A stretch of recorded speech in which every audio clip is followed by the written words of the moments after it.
ये सवाल मिक्सर का ऐसा है जो हर एग्जाम में पूछा जाता है, ध्यान से समझना, बहुत ही आसान सवाल है। कैसे करेंगे इस सवाल को, मैं आपको ये कहना चाह रहा हूं कि यहां दिया हुआ है कि एक बर्तन में दूध और पानी का रेशो दिया हुआ है 6:5।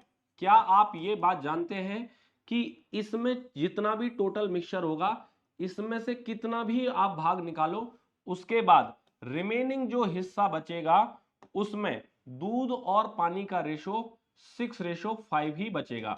याद रखना कि मान लो कि इसमें 40 लीटर था, 6:5 में था, अगर आप 10 लीटर निकालोगे भी तो 6:5 में निकलेगा और 6:5 में ही रह जाएगा। ये रेशो का, ये मिक्सचर का एक इंपॉर्टेंट कॉन्सेप्ट है। ठीक है, तो कह रहा है कि अगर इससे 220 लीटर निकाला जाता है तो ये वैल्यू 220 निकाली जाती है यहां पर।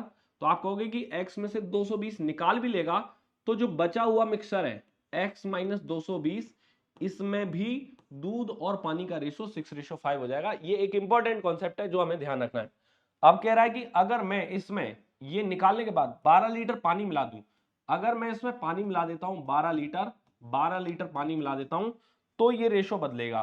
तो ये रेशो कितना हो जाता है, 3:4 हो जाता है। सवाल के अंदर दिया हुआ है 3:4 हो जाता है। तो पूछ रहा है कि बताओ स्टार्टिंग में मिक्सचर कितना था।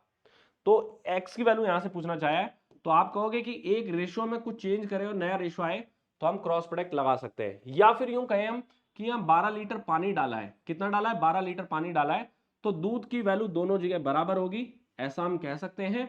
तो यहाँ 2 से गुणा करने पर दूध की वैल्यू को बराबर करें, 6 और 8 लिखें। और अब देखें कि पानी 5 से 3 क्यों हुआ है, 3 यूनिट क्यों हुआ है, क्योंकि इसके अंदर 12 लीटर पानी डाला था। तो 3 यूनिट की वैल्यू 12 है, तो 1 यूनिट की वैल्यू आएगी 4। 1 यूनिट की वैल्यू 4 आने का मतलब इसमें 24 होगा मिल्क और 20 होगा पानी। तो 24 और 40, 24 और 20 यानी कि 44 इसके अंदर टोटल मिक्सचर होगा।